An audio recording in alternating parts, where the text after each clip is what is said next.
It is 2 o'clock in the AM right now, and I just can't sleep. I haven't been doing very much work lately just because of it being winter and options are super limited, and so I've got too much pent-up energy. And on top of that, it's snowing, and I feel like a little kid again, just excited to go outside and play in the snow now that we have the snow plowing contract. So I'm just gonna do that right now, middle of the night. I don't care.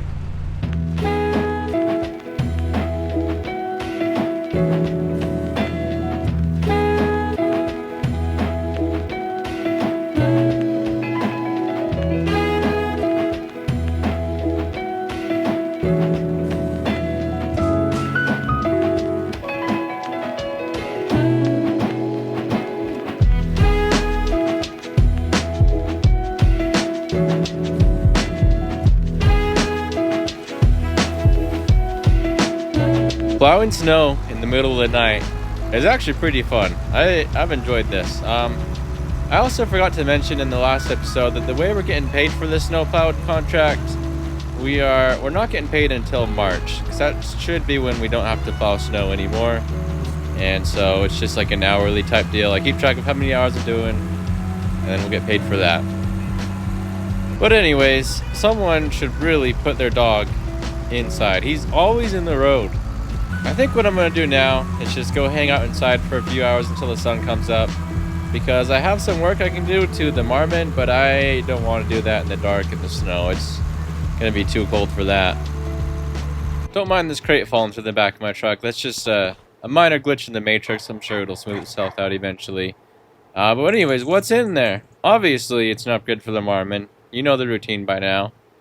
But what kind of upgrade? Well, I was looking at this and I was thinking, what kind of upgrades could we do to make it even more of a high-maintenance street princess? Lights!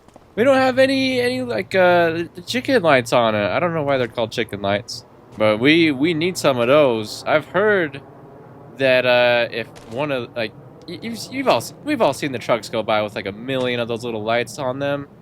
I've heard that if one of those is out, just one, not an important one, it could be like one right here on the back of the bumper. You can get a ticket for that if you're a truck driver. I don't know if that's true or not, but if that's true, that's a bummer. How about that? It looks pretty good, huh? My hands are frozen after this. I'm about ready for spring to be here. Alright, so from the view you guys have, you can't see if anyone dislikes my videos. All you can see is the likes and that's it.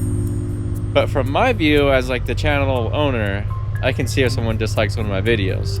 And I think we have our first official hater. Somebody went through yesterday and disliked every one of my videos. And to whomever that person is, I've got something I'd like to say to you. You better I'm gonna all right, well, I'm not very good at coming up with threats on the spot, so give me a little bit of time to think here. But on a different note, Jake from Jake's Diesel Shop. Last time I was there visiting with him, I was talking to him about how, we were just talking about the trucks. And he was asking me what kind of semi-truck I was interested in buying next if I was to buy a second one. And I said, probably either a Peterbilt 379 or 389. And, after that, I don't know what we talked about. But anyways, he gave me a call yesterday saying that someone he knows has a Peterbilt 379 that broke down here in this quarry, and they don't want to fix it. They just want to sell it as is and get rid of it with the trailer. And he told me about the truck and the trailer with it as a package deal, and it's got a dump bed trailer and it's a Peterbilt 379. Two things that I have always wanted. And so I did something yesterday that I said I was not going to do. I pulled out a $20,000 business loan so I can come and buy this. The offer is for $40,000. It's just an old, really small dump bed trailer, and the 379. The 379 has a blown up engine. It's just sitting down here where they were pulling dirt out. So we're going to pick it up, and that's going to be our next project truck as soon as I'm done working on the marmot. I still have two more things I want to do to it, and then we're going to start on the Peterbilt. Holy look at that! You know, it's not possible for a human to have a crush on something material. It's not possible, but it's close. And whoever's Kenworth that is, whoo! I like that. So the truck is back there, so we gotta get back in there. I'd say it's time for a reverse challenge. What do you think? What's that? This video's already recorded and your opinion doesn't matter? Oh, well, too bad. Alright. What I've found is that reverse challenges in this truck are extremely difficult. What I'm going to try is adjusting my mirrors a little bit as I go. Yeah, that's the control. We're going to give that a shot. So first things first, I'm just going to try to line it up with that cone over there.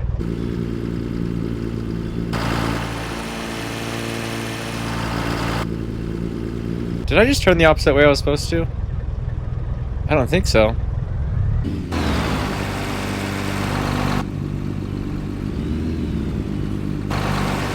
Uh-oh. That loader's in trouble.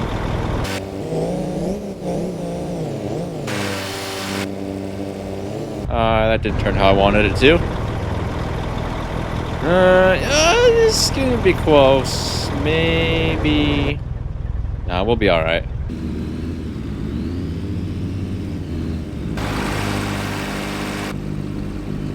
We've got a few new subscribers to the channel since I last explained the rules for a reverse challenge, or at least my rules for a reverse challenge. Basically, if there's a difficult place I have to back into it without using third person. So I can use my mirrors however best I can. They don't work very good. I can look behind me if it's possible to see out the rear window.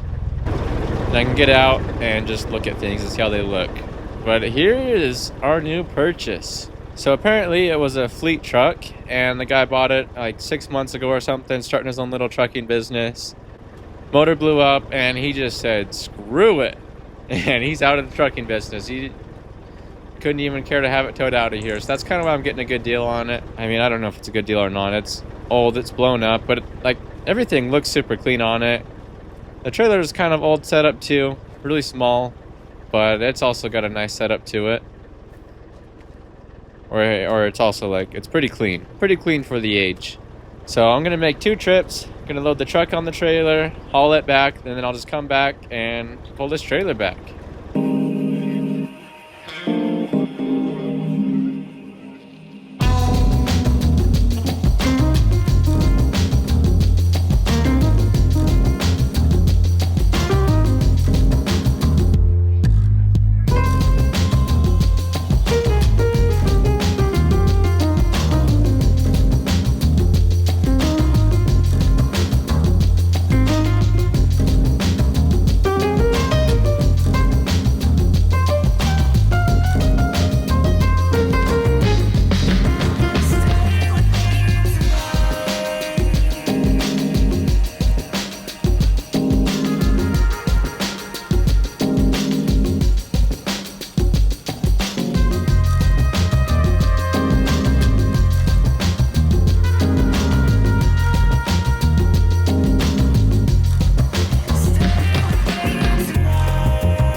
I've got to say, it's a bit refreshing to see something behind the Marmot other than just a flatbed trailer.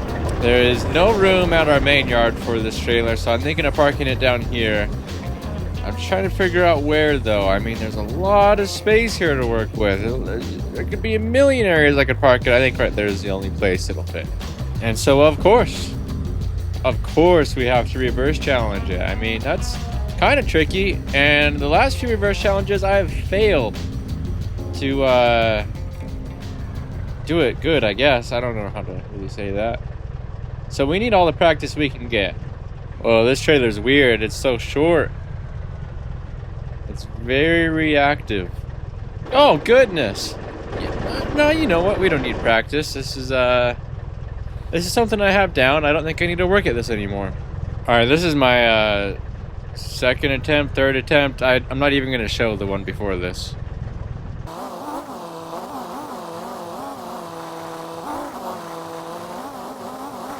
Okay, well I got to here. I can work with that. I want to get to where I can see it out the back window. I know that's frowned upon, but what, you know.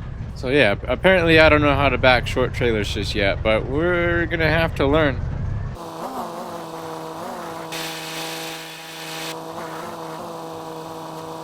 Good freaking grief, that was difficult. So loan-wise, I think we still owe about $40,000 on our land, and now we have $20,000 of a personal or of a business loan.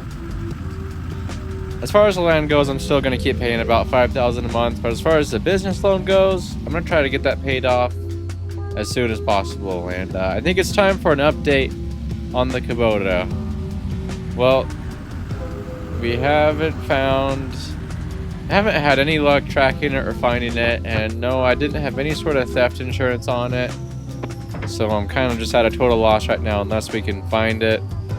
And I've obviously looked all around town in case it was a local. I don't see why anyone non-local would, well, I don't even know what I'm trying to say here. I'm just trying to figure it out, but I'm just still so surprised that it was stolen from us.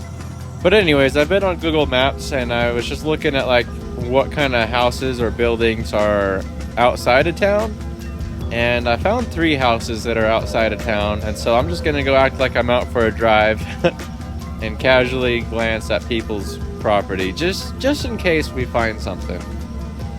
And I'm taking Little Red out. Update on Little Red. What was that? Probably a woman driver. I haven't put the tools back on Little Red yet because I kind of like the idea of having a flatbed in case we need to like move a couple bales of hay or some pallets, or I don't know. Maybe I'll change my mind and put the tools back on, but for now I'm just leaving it a flatbed. Alright, well here's house number 1. Let's just casually drive past there and take a good glance. We are officially the new town stalker. We got the mustache for it.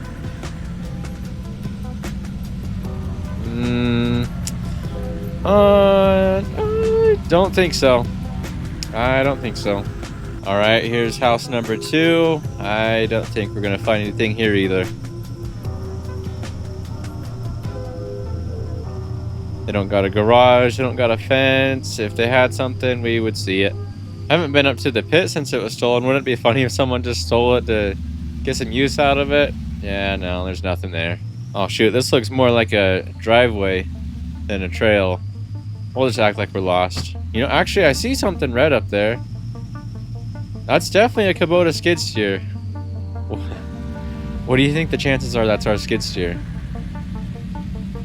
That's definitely the same model. What do you think the chances are? Oh man, this is awkward. Maybe I should go get the police and then check the VIN number. No, screw it. I'm gonna check the VIN number. That's our skid steer. What do I do? I'm so nervous right now. I'm gonna go knock on the door. I should definitely have the police here, but I'm gonna knock on the door. I was wondering when you'd show up.